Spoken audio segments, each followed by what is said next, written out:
আমার হাতের ডান পাশে মাসুদ কামাল, আপনার কাছে আসতে চাই। এই যে বহুল প্রত্যাশার যে নির্বাচন ছিল, এখানে বলা হচ্ছিল যে গণতান্ত্রিক চর্চা নতুন করে শুরু করা হবে, একটা নির্বাচিত সরকার আসবে এবং সাধারণ জনগণও একটা পরিবর্তনের প্রত্যাশা করে আসছিল, সেই পরিবর্তনের কতটুকু ছাপ রাখতে পেরেছে এই নতুন সরকার বা বিএনপি সরকার? 180 দিনকে আপনি কিভাবে মূল্যায়ন করবেন? দেখেন, কতগুলি জিনিস আছে পরিবর্তন আপনার খাতায় কলমে হয়। যেমন ধরুন 180 দিনের পর প্রাইম মিনিস্টারের প্রেস উইং ওনারা একটা প্রেস ব্রিফিং করেছিলেন এবং ওখানে ওনারা জানিয়েছেন, ওনারা একটা বুক প্রকাশ করেছেন সরকারের সাফল্য এবং সরকারের যে কর্মকাণ্ড 180 দিনে তার উপর নির্ভর করে। বুকটা আমি খুব পছন্দ করেছি এই কারণে, এই সরকারের একটা মানে আপনার কৃচ্ছ সাধনের একটা সরকারের একটা ফর্মুলা আছে, একটা নীতি আছে। এটা প্রধানমন্ত্রী নিজে পর্যন্ত এই নীতিটা ফলো করেন যে হয়তো যেন অপচয়টা না হয়। তো সেইভাবে বিবেচনা করলে বুকটা আমার পছন্দ হয়েছে।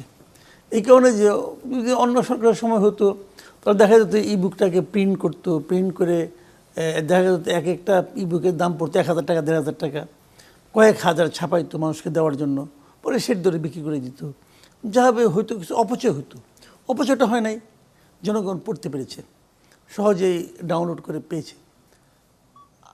যথারীতি আমিও উল্টাইছি, একটু দেখার চেষ্টা করছি, খুশি হয়েছি একদিক দিয়ে বুক করার কারণে, আর হতাশ হয়েছে এই কারণে ওখানে খালি আগের সরকারগুলি যেমন তারা সব ভালো করেছে, আরও ভালো করবে, তাদের কোনো ব্যর্থতা নাই, এই সময় তাদের কোনো সমস্যাটা যা ধরছে, যেটা টাচ করছে ওটাই শোনা হয়ে গেছে, এরকম একটা ভাব এই বুকের মধ্যে আছে। আমি এটা 49 পৃষ্ঠায় একটা বুক, আমি ওটা মানে উল্টে পাল্টে আমি মোটামুটি চরম হতাশ। মানে এত আনারের মতো একটা বই বাইর করছে। কোন বিষয়গুলো আপনাকে আলাদা? আমি একটা এক্সাম্পল দিই, সবগুলো দেওয়া দরকার, একটা এক্সাম্পল দিলে হবে। যেমন স্বাস্থ্য বিভাগ নিয়ে তারা অনেক কিছু বলছে। জি, স্বাস্থ্য বিভাগের কি হয়েছে না হয়েছে, কি করবে না করবে বলছে না। এই সময় স্বাস্থ্য বিভাগের সবচেয়ে আলোচিত বিষয় কোনটা বলেন? যে কয়েকশো শিশু হামে মারা গেছে, একটা শব্দ নাই এটা নিয়ে, একটা শব্দ নাই, নট আ সিঙ্গেল ওয়ার্ড। এটা কি এই সরকারের আমলে হয় নাই? না, সেটা হয়েছে, কিন্তু তারা যেভাবে ঘটনা নিয়ে শুরু করেছে যাত্রাটা, এখন পর্যন্ত তাদের নেওয়া পদক্ষেপ বা যে তদারকি দেখেছেন সেটা নিয়ে কি মানে কি বুঝিনি আপনি বলতে? মানে আপনি বলছেন যে হামের পরিস্থিতি, এবং সেটা বিগত সরকার থেকেই হয়ে আসছে বলে বলা হচ্ছে, টিকা ব্যবস্থাপনা থেকে শুরু করে সবকিছু। হামটা শুরু হয়েছে এই সরকারের আমলে। আগের সরকারের জন্য টিকার সমস্যা ছিল, তো ওইটাই উল্লেখ করেন না, সেটা তো বিভিন্ন বক্তব্যে তো এসছে। ভাই, তাহলে বুক করলেন কেন? আচ্ছা, বুকের কামটা কি? সবই যদি বিভিন্ন বক্তব্য আসে তাহলে ঘটা করে একটা বই ছাপলেন কেন বলেন? সবই তো বিভিন্ন বক্তব্য আছে, প্রতিদিনই তো আপনি এখানে টকশো করেন, আজকে আবার ডাকছেন কেন? না নিশ্চয়ই, আজকে আবার আরো কিছু বলবেন আপনি। তো আজকে যখন আপনি বলবেন যে ধরেন আমরা 6 মাসের ব্যাপারটা আলোচনা করতেছি, দর্শকরা কিন্তু একটু বলা বলে আরম্ভ করবে, এরা এটি কি করতেছে, এরা তো পরস্পর গাছ চুলকাচ্ছে। না নিশ্চয়ই, মূল্যায়নের জন্যই তো। তাহলে মূল্যায়ন তো করতে হবে আপনাকে। তাহলে নিজের মূল্যায়ন যে লোক নিজে করতে না পারে, তখন অন্যরা মূল্যায়ন করতে বলবো যে বেশি জোরে হয়ে যাচ্ছে, বলতে হবে না? নিজে আমি পারি নাই রে ভাই, আপনি পারি নাই বলে বলেন এই কারণে পারি নাই, আপত্তি তো নাই। আপনি তো উচ্চারণই করেন না, আপনি সাফল্যের কথা কন। সারাদিন ভালো কাজ করছেন, তাহলে দুজকে যাচ্ছেন কেন? আপনি সারাদিন খুব ভালো করতেছেন, তাহলে আমি এই দেশের নাগরিক হিসেবে দোজকের অনুভূতি পাচ্ছি কেন? অর্থাৎ বুকে আপনি আত্মসমালোচনামূলক কিছু, আমি একটা এক্সাম্পল দিলাম। আর ওখানে সামনে যারা বসে ছিল অনির্বাচিত লোকগুলি, জি জি, মানে 90% লোক ছিল অনির্বাচিত। এরা যে জ্ঞান দেওয়া শুরু করলো জাতিকে, যে এরা কি করে ফেলাইছে।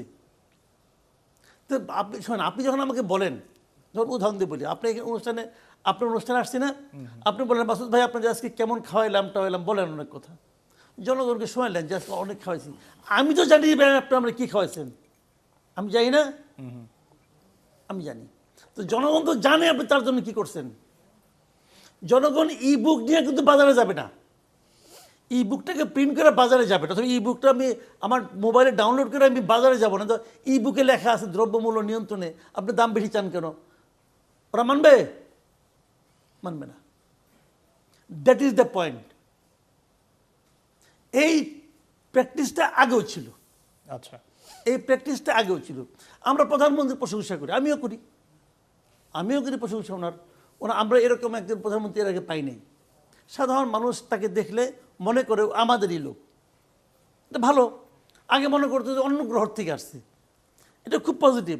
কিন্তু সেই প্রধানমন্ত্রী যাকে আমি আমার প্রধানমন্ত্রী মনে করি, তার সঙ্গে আমার মাঝখানে দেয়াল এখন কয়টা উঠছে 6 মাসের মধ্যে, এটা বলেন। এই যে বুক বললাম না, এটা হলো একটা দেয়াল।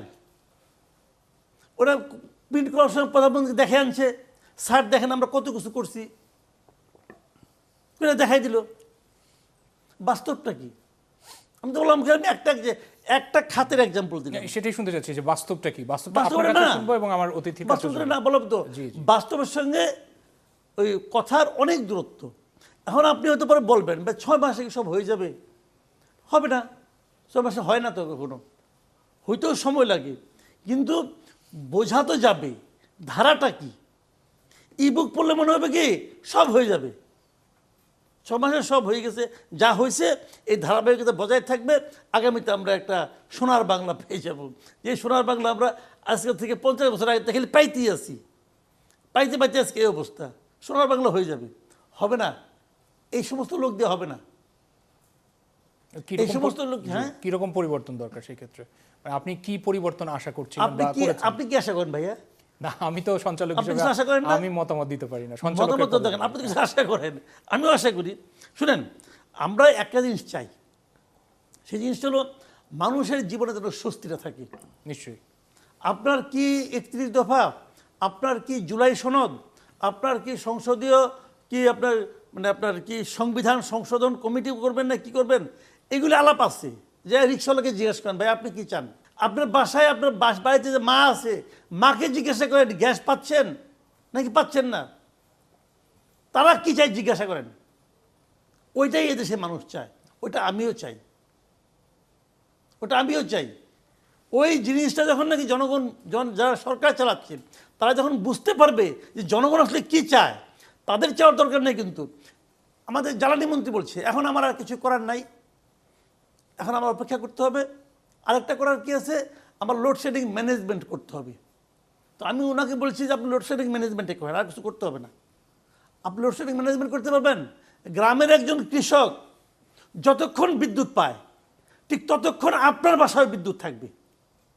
ম্যানেজ করেন কীরকম পারেন, ততক্ষণ একজন সচিবের বাসায় বিদ্যুৎ থাকবে, ততক্ষণ প্রাইম মিনিস্টারের বাসায় ততক্ষণই বিদ্যুৎ থাকবে। করেন, এই লোড ম্যানেজমেন্ট করেন। ওইটা পারবেন না, ওই বড় বড় কথা বলবেন আমি এখন লোডশেডিং ম্যানেজমেন্ট করবো, করেন না। এটা তো বলছে আজকে 1 সপ্তাহ আগে, কোর্সের মধ্যে করে নাই। গ্রামের অবস্থা কিন্তু 14 ঘন্টা বিদ্যুৎ থাকে না। কাজে কী চান এটা জিজ্ঞাসা করার দরকার নাই, গ্রামের লোকেরা চান না, যে জিজ্ঞাসা করেন আপনি কী চান। যাই বলেন এই যে আমি বুক বানাইছি, দেখেন আপনাদেরকে আমি কত কিছু দিছি, দেখেন গ্রামের মানুষের রিয়াকশনটা কী হয়।